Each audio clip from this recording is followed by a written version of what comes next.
I'm clearing my workshop up for about the gazillionth time this year, and I'm having a particular problem with my dried flowers and trying to get my head around what the point of dried flowers is.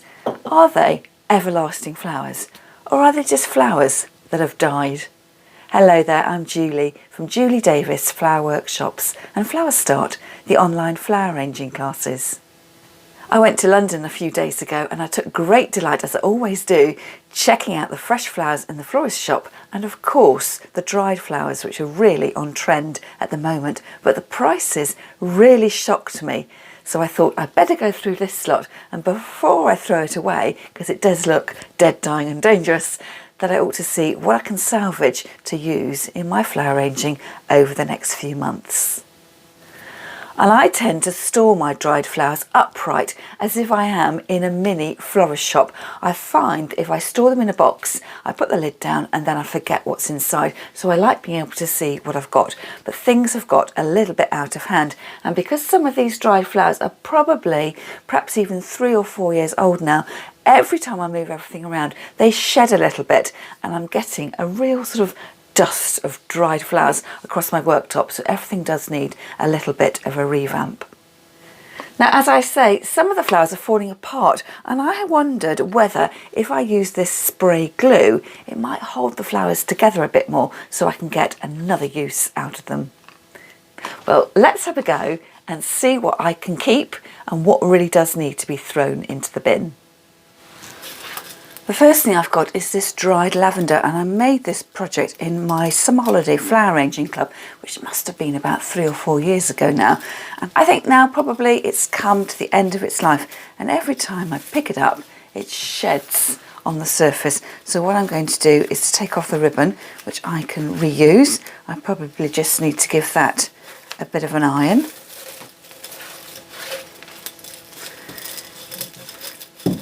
Take off the bands at the bottom, and then the whole lot falls apart, so I'll put that in my compost bin. Has still got a lovely fragrance though. I guess if you were into sewing, you could pinch off the end bits here and make lavender bags with what you've got left. I've got a right old assortment of things here. This is an artichoke head which I bought from my local street market. It just looks absolutely gorgeous, and I did try to dry it. I mean, it practically looked as if it was dried when I bought it. But the problem was the head was quite open.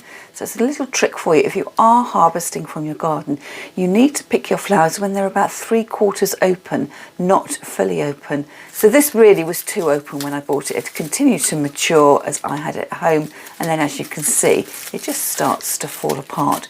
So that's another one for the recycling bin. This might look like a flower crown to you, but this was something I made one autumn during my Zoom flower classes, and it was the little buffer detail between stacked pumpkins. Imagine a pumpkin here and then a pumpkin at the top. So I need to decide whether I want to pull all these pieces off the straw base or whether it's just time to get rid of all of it. Now this here is a sunflower, and I dried that using silica gel. So that was a great way of drying something quite fleshy. It meant that it held its shape instead of letting it dry naturally when it does tend to curl a little bit.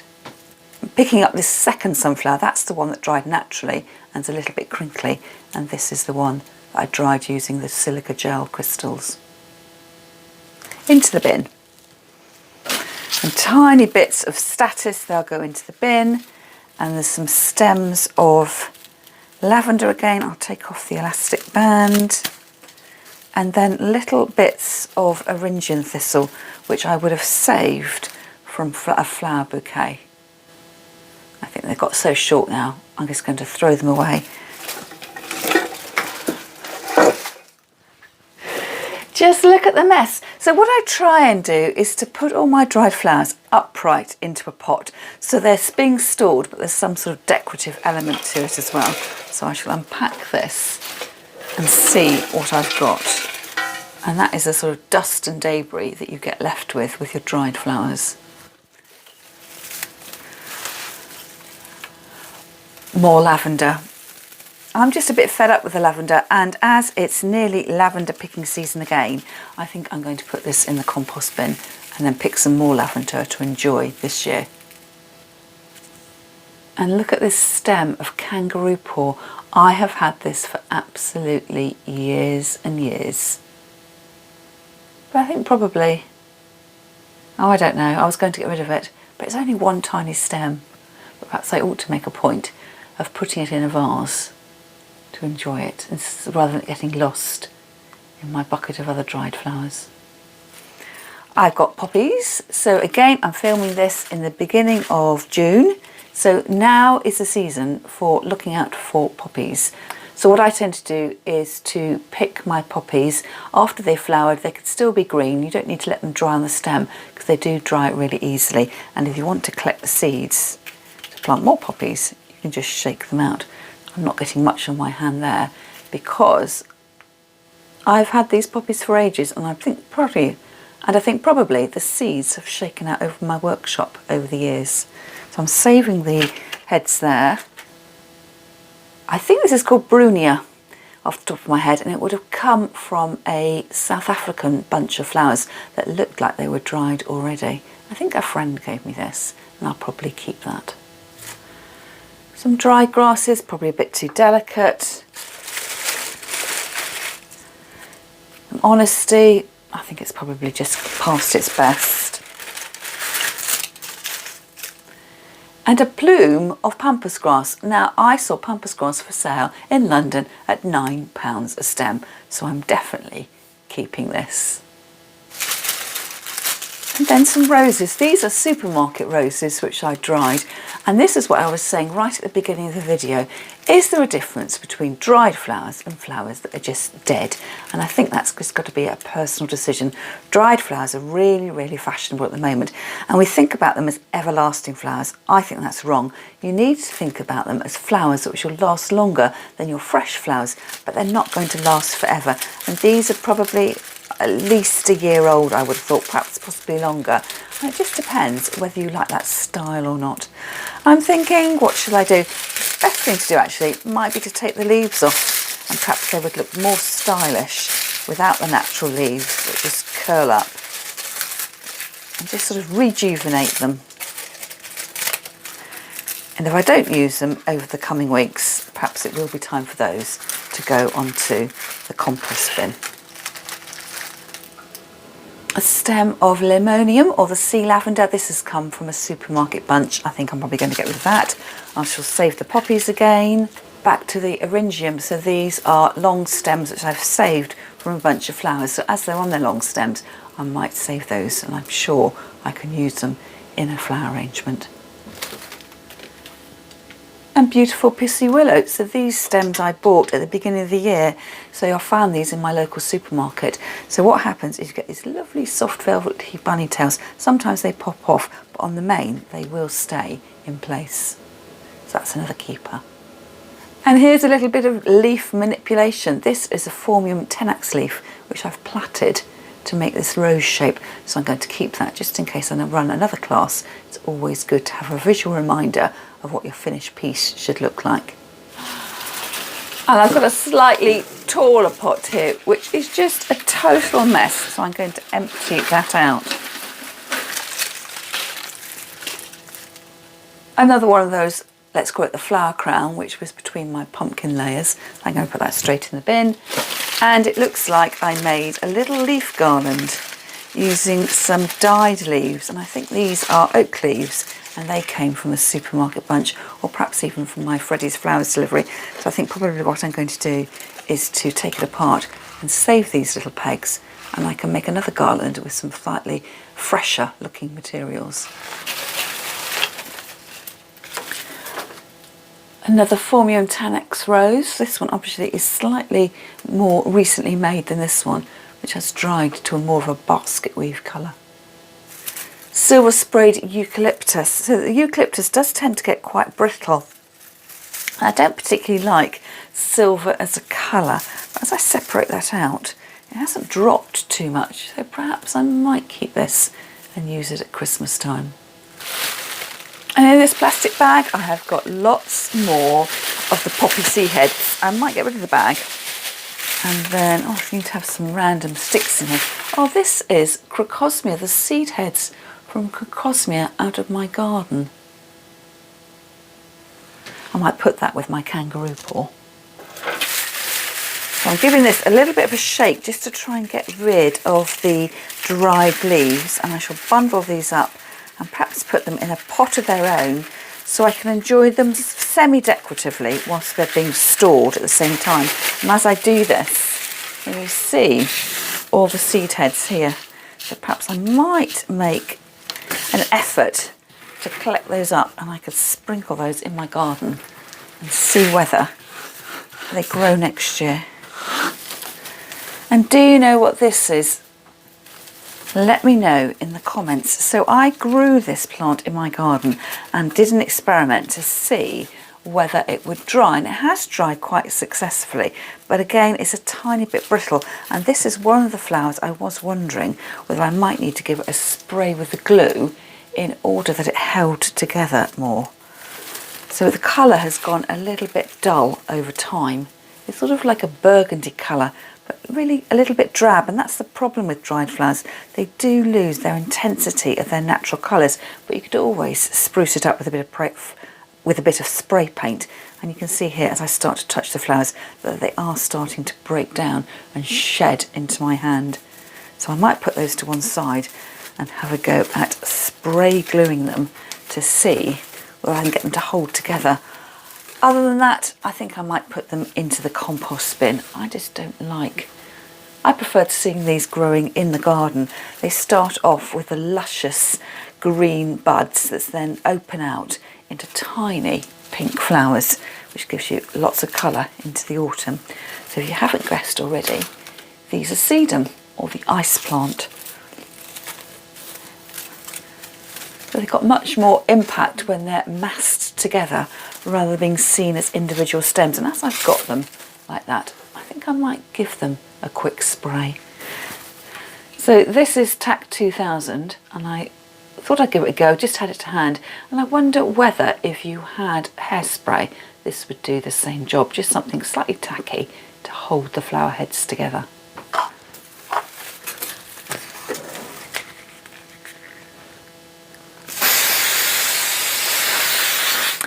That.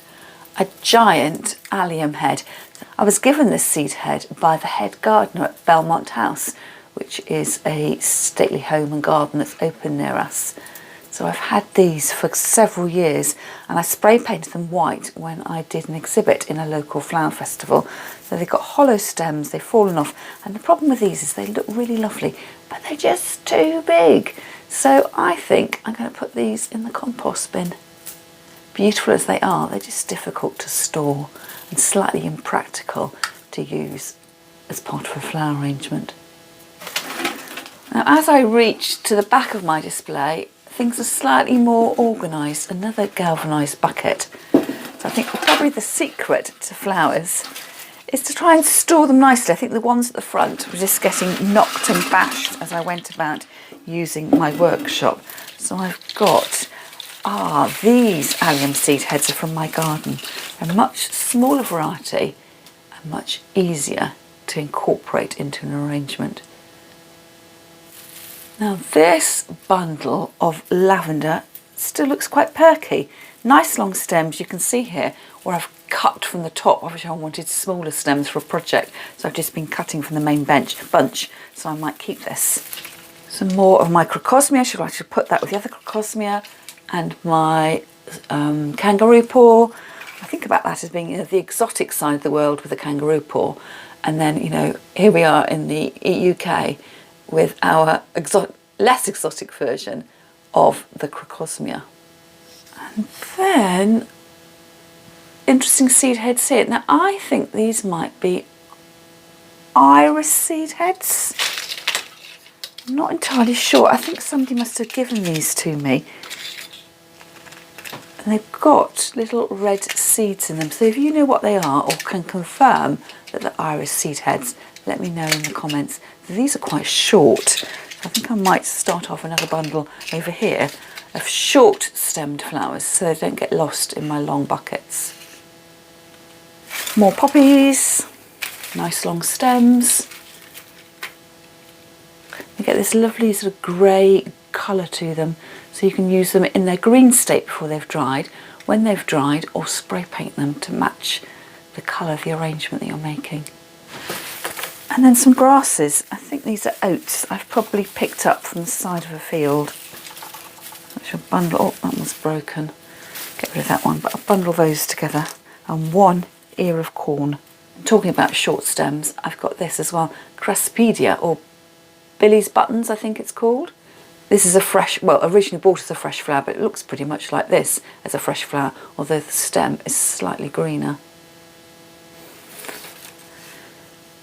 One stem of driftwood. I think a friend collected this for me from the beach. It looks a little bit like a stag's horn. And look at this. Tucked away at the back of my workshop are these Aspardistral leaves, which I have been preserving in glycerin. They've got quite a tiger look at the top here, but I think probably that glycerin has passed its best. It's full of, it looks almost like a Pim's cocktail, but I think I might have to, but I think it's probably time that I threw that away, and next time I want to use some glycerin, I'll make up a fresh mix. And then here is a bag of dried flowers and all sorts. So these are fennel seed heads. When I was going through a phase of making herbal teas from my garden, and what I do is I cut the heads off and then turn them upside down into a brown paper bag to store. So what am I going to do with those? I think I have just got my teapot out for making herbal tea. I had a lemon balm tea yesterday, so I might see whether I can actually detach those seed heads and make some tea from them. So I'm going to collect them back up, put them back into my paper bag, and then drink them, make it into tea. These are helichrysum flower heads, and you can see from the hot glue on them that these have been used for a previous project. I know exactly what that was, and that was an autumn door wreath, which I made during lockdown. So if you're interested in finding out about any of these classes I'm talking about, do check out either my workshop page on my website or the shop page on my website. You can either join the classes live as they currently run or catch up with them afterwards on private YouTube videos. So I paid quite a lot of money from these. I reckon I can probably get a little bit more use out of those. So I'm going to put those off to one side. I'll have to find myself a container to put those in, and then I can use them another time. So I think I am starting to develop some semblance of order here. So the last thing I've got is this basket over here, which is a combination of some weaving willow, which was left over from a workshop that I attended. I can see I've obviously lobbed on some dried roses on the top, and also some greenery, some foliage that I've preserved using glycerin. And I first started doing this must have been 4 years ago or so, and I just think that what is left in the basket is old now. It's the bits that weren't quite so good, because I've used all the really choice bits of the preserved greenery, and I think probably the time has come when I need to start letting that go. And this is part of the problem with the dried flowers, is they stick out all over the place, and you pick one vase up and it catches the leaf of the next, and it all starts to fall out all over the place. So I've got some very long stems there. Turn this around. So what have we got?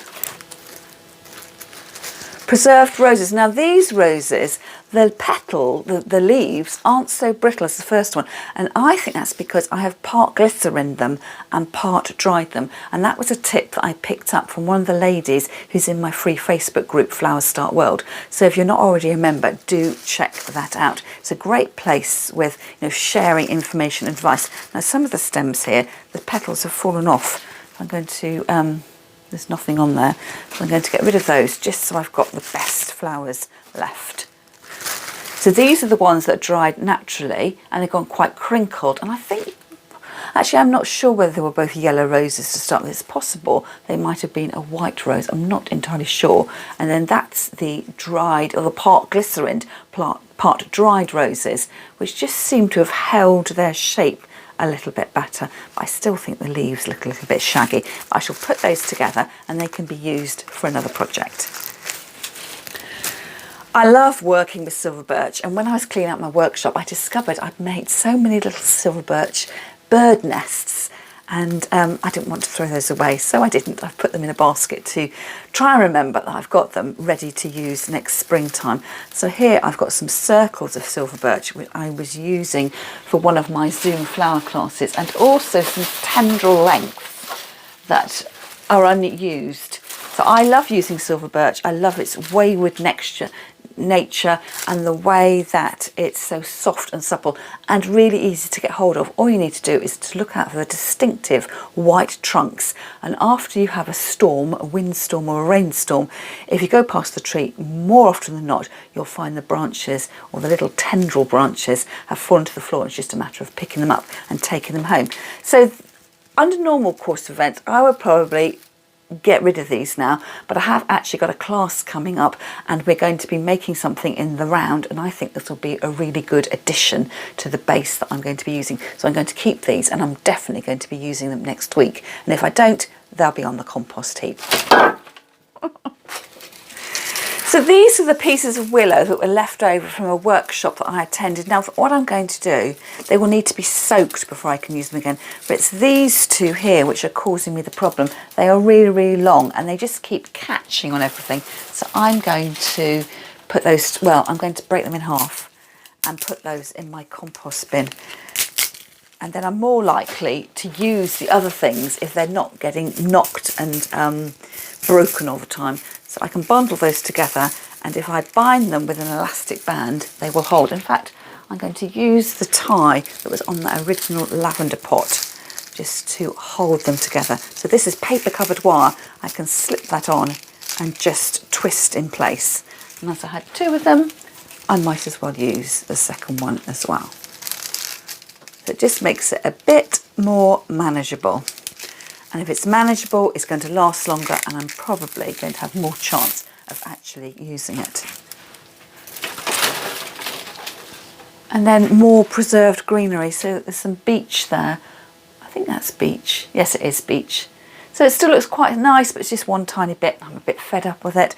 And actually, I'm filming this in June, as I said. So now is the time of year to start thinking about cutting your foliage to preserve in glycerin. You want to do it in the height of the season. So probably I would say I would leave it one more month in July, and then decide what you want and then add it to your mix of glycerin. And if you're interested in knowing how to preserve your greenery in glycerin, I do have a video, so if I remember I will leave a link to it in the show notes under the video, and if I don't do that, do comment and remind me, and then I can put it in my answer to your comments. So I think that's seed head from a date palm. I'm not quite sure what that is, but a lovely dark colour. But all the leaves are just crunched down a bit now. It's had enough. So the next thing I need to do is have a little bit of a sweep round, because it's just covered with, you know, dried flower dust, and I need to get rid of that, and then reposition all my vases with my flowers in. So I've, number one, reduced the number I've got. Number two, I'm storing them upright so I can see them. As I said before, if you lie them flat in the box, it's a great way of storing them, but you put the lid back on the box and then you forget what you've got.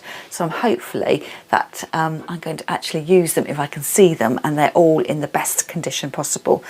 So that's all for me for now. I hope you've enjoyed this little roundup with dried flowers. Let me know in the comments whether you're a dried flower fan or whether you think it's just a total faff, and whether you enjoy using them in your home or whether you just think dried flowers equals dead flowers.